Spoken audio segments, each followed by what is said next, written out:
Aujourd'hui, nous recevons Casey, une jeune femme libanaise de 29 ans qui est très ambitieuse et qui a pour objectif de briser tous les tabous qui sont faits sur la femme libanaise et surtout sur la femme libanaise musulmane. Elle est passionnée par le cinéma et elle a une émission qui s'appelle Shine. On la reçoit tout de suite dans Sawa.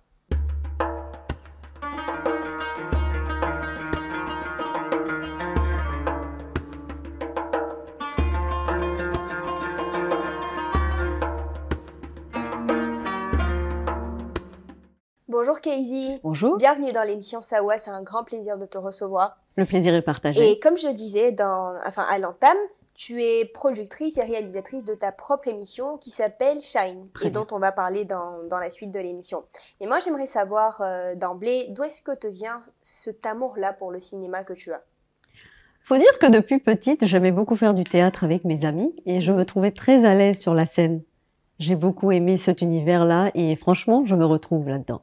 Enfin, quand tu es en avant, tu apprécies. J'apprécie énormément. Les caméras, le plateau télé, les tournages, c'est ça. C'est vrai que tu es passionnée par le cinéma, mais on entend souvent que c'est difficile, ce métier-là. Du coup, toi, en tant que femme, et ensuite toi, en tant que femme musulmane, quels sont les obstacles auxquels tu as déjà été confrontée dans ce milieu? C'est très difficile. Et le plus grand obstacle, je vais dire le problème fondamental, c'est le regard des gens.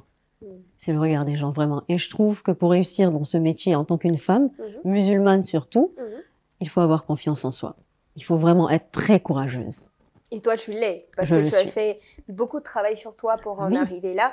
Et tu es devenue un peu comme un mentor pour d'autres filles qui viennent te voir d'ailleurs. Exactement, je suis pas née comme ça. J'ai fait un travail personnel, c'était tout un développement. D'année en année, de fil en aiguille, on apprend à se découvrir et à être nous-mêmes, franchement. Et du coup, qu'est-ce qu'elles viennent te dire, ces filles libanaises, là je précise, qui manquent de confiance en elles-mêmes pour réaliser leurs projets et pour s'accomplir? Qu'est-ce qu'elles te disent? On a des difficultés dans quoi? Qu'est-ce qu'on a comme problème? Elles ont vraiment peur des critiques négatives, parce que les critiques, il y en a des positives et il y en a des négatives. Elles ont très peur des critiques négatives et elles ont surtout peur de ce que les gens pensent d'elles. C'est un complexe, moi, je trouve, et c'est pour cela que cette communauté devrait vraiment changer. Parce que c'est grâce à elles que ces filles-là aujourd'hui sont complexées et n'arrivent pas à être elles-mêmes. Pourquoi t'es comme ci? Pourquoi t'es comme ça? Il faut vraiment laisser la femme s'exprimer librement et être elle-même. Et du coup, toi, tu t'exprimes sur plusieurs casquettes. Productrice, réalisatrice. C'est quoi la différence entre un producteur, un réalisateur et un scénariste? Alors, faut dire que le producteur, en général, il est à la tête du financement du projet global. Le réalisateur, il met en image ce que le scénariste apporte. Si tu m'apportes un scénario aujourd'hui, moi je le regarde en tant que réalisatrice. Ah tiens, voilà, je mets en image en fait l'écrit. Voilà. D'accord. Et du coup, tu as été la productrice et la réalisatrice de ta propre émission qui s'appelle Shine. J'ai même écrit le concept, faut dire. Donc scénariste également. Également. Donc voilà. c'était quoi le concept et combien de temps est-ce que tu as mis à pouvoir sortir ce projet? En 2018, après 2-3 mois, lorsque j'ai décidé, allez, il faut lancer le projet.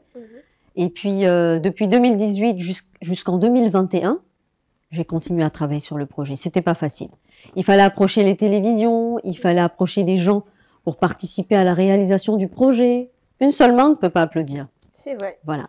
Donc, comme je disais tantôt, il faut pas penser que les projets se réalisent du jour au lendemain. Ça met beaucoup de temps. Ça demande beaucoup de travail, mais surtout du travail personnel. Vraiment. Le travail personnel est le plus important. Est-ce que tu as une expérience marquante à nous partager dans ton évolution en tant que réalisatrice? Est-ce qu'il y a une expérience en particulier qui t'a marqué? Oui, mais avant tout, pour répondre à votre question, le concept de Shine, c'est en fait, il faut être auteur, compositeur, interprète et chorégraphe. Attention, il ne faut pas juste venir et chanter. Il faut savoir écrire ta propre musique. Bien sûr. Il faut participer à la direction artistique de tout le projet, en fait, avant de venir te présenter à Shine. Il faut être un artiste complet. Mais pourquoi ce désir-là de vouloir avoir quelqu'un avec toutes les facettes et pas seulement quelqu'un qui sait chanter? Parce qu'il y a des compositeurs qui n'ont pas la voix pour chanter. Donc pourquoi vouloir réunir toutes ces facettes-là ou toutes ces qualités en une seule personne? Parce que moi, le but de Shine, c'est de trouver cet artiste vraiment complet. Ce futur artiste de la Côte d'Ivoire, on va dire, parce que ce projet est né en Côte d'Ivoire. Je vais prendre un exemple sur Didi B, que j'aime beaucoup d'ailleurs. Voilà, pour moi, il participe à tout. À ses instrus, à ses lyriques et tout. Et je trouve que le rendu est magnifique. Et donc, je m'inspire de ça pour faire mon émission. C'est ce genre de choses, c'est ce genre d'artiste que je veux voir demain. Voilà, c'est juste une préférence, on va dire. Voilà. Et c'était quoi le prix du gagnant de l'émission? Le prix du gagnant, on lui offre un album qu'il enregistre en studio, avec un studio avec lequel on collabore, une interview offerte, un clip offert. Voilà, il finit, produit fini, et il peut être pris par un label ou une maison de disques, voilà. Pour être produit. Voilà, on veut juste le lancer et puis voilà, pour Donc lancer c'est sa ça carrière. l'objectif de l'émission, en C'est fait. ça, c'est Trouver des talents et les réaliser. Voilà, ils prennent un artiste déjà complet. Du coup, là, le projet est un peu en stand-by. Est-ce que tu comptes le relancer et comment? Est-ce que ça sera une phase uniquement digitale, donc sur les réseaux sociaux, ou bien tu vas voir d'autres chaînes de télévision pour lancer l'émission? Comment ça va se passer? Oui, j'ai l'intention de relancer le projet. Certes, pas maintenant, parce que, comme on dit parfois, il faut prendre du recul pour mieux se lancer. Exactement. J'ai l'intention d'approcher les chaînes de télé, oui, parce que je veux que ce soit un projet, je veux que ce soit télévisé. Lorsque mon projet a été accepté par une chaîne de télé, c'était vraiment un rêve qui devient réalité, parce que j'étais sur le plateau télé à voir mon émission se tourner, mes artistes qui étaient là, le plateau télé, la scène et tout. C'était vraiment une très belle expérience. J'avais toujours rêvé d'être sur un plateau télé et j'y étais vraiment. Voilà. À force de persévérer. Rien n'est impossible. Ça m'amène à te poser une autre question. Comment est-ce que vous recrutiez les talents? Est-ce qu'ils venaient d'eux-mêmes? Est-ce que vous avez lancé un appel pour qu'ils viennent passer les auditions? Oui, au début, j'avais lancé un appel. C'était un peu discret quand même parce qu'on n'était pas encore très connus. J'avais lancé un appel, un genre de casting, et j'étais présente moi-même. C'était une de mes premières expériences. J'étais présente et au fur et à mesure, il passait. Et j'essayais d'être moi-même, j'essayais de voir est-ce que cet artiste peut vraiment être à la hauteur pour être dans mon émission. Je rentrais en profondeur de l'artiste parce que c'est ça être aussi réalisateur. Il faut voir ce que d'autres personnes ne voient pas. Et donc, je prenais les artistes en fonction de ce que moi-même je recherche. Okay. Voilà. Et donc, ça donnait forcément de belles choses. Oui. Et du coup, là, je suis envie que ton projet soit porté par une autre chaîne de télévision pour qu'il ait beaucoup plus d'ampleur. C'est bien ça? Exactement, c'est ça. C'est mon but. Tu vas démarrer par une phase digitale ou directement par une chaîne de télé? Déjà, je vais essayer de commencer par une phase digitale parce que j'ai compris de mon expérience que tout ne se faisait pas directement. La preuve, j'ai travaillé avec une chaîne de télé, ça n'a pas marché. Et je me dis, c'est bon, fais ton projet toi-même. Il portera ses fruits et ensuite tu pourras approcher une chaîne de télé qui aura au moins un visuel, qui aura quelque chose de concret pour croire en ton projet. Et du coup, tu deviens beaucoup plus crédible en fait. Voilà, parce que dès la première étape, on n'est pas tellement crédible, même si on a confiance en nous. Tout le monde ne croit pas en notre projet rapidement. C'est pour ça qu'il faut aller d'échec en échec pour arriver à la gloire. Et du coup, ça me fait penser, tu connais Kadi Touré? Bien sûr.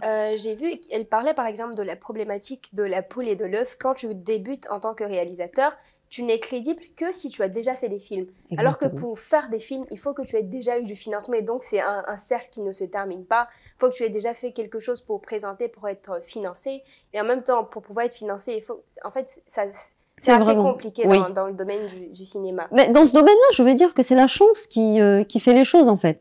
Parce qu'on peut ne pas avoir eu des antécédents dans le métier, faire un simple casting et être choisi pour un film. Et c'est de là que notre carrière se lance. Tu veux être réalisatrice, montre que tu as l'œil. Tu veux être actrice, montre que tu as du talent. Et c'est joliment dit. Ouais. Et on va on va revenir un peu à la Côte d'Ivoire et au Liban de façon globale.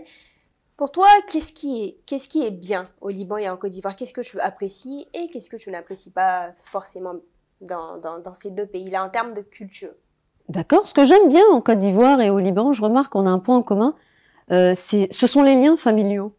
On a toujours ce lien, quoi qu'il arrive, malgré le travail, malgré toute la pression qu'on peut avoir dehors. Voilà, on revient, il y a la famille, il y a la joie de vivre. C'est vrai, il y a la pression, mais le point en commun, comme je disais, à la fin de la journée, il y a la famille. On se regroupe tous autour de la famille. Voilà, il y a la joie de vivre et tout ça.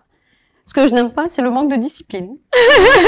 Autant en Côte d'Ivoire qu'au Liban. Hein, autant qu'en Côte d'Ivoire qu'au Liban. Je n'aime pas le manque de discipline. J'aime pour moi tout ce qui est ordonné, tout ce qui est carré. Voilà. Mais moi, j'ai une dernière question pour toi avant qu'on termine. Il n'y a pas de souci. Moi, je veux que tu regardes la caméra et que tu donnes un conseil aux jeunes sur comment fonder leur réussite de façon globale et plus particulièrement dans le milieu du cinéma. Plus particulièrement dans le milieu du cinéma, mais surtout dans tout ce que vous allez entreprendre. Commencez sur l'humilité. L'humilité précède la gloire, franchement. Et c'est ce que je veux que les jeunes d'aujourd'hui retiennent. Il faut être humble. Il faut être très humble pour réussir. Alors, Casey, merci beaucoup d'être passée dans Sawa. On a apprécié en savoir beaucoup plus sur le cinéma ivoirien, enfin sur le cinéma de manière globale. Et on te souhaite bonne chance dans la relance de ton émission. Le plaisir est partagé. Merci beaucoup et j'espère à la prochaine.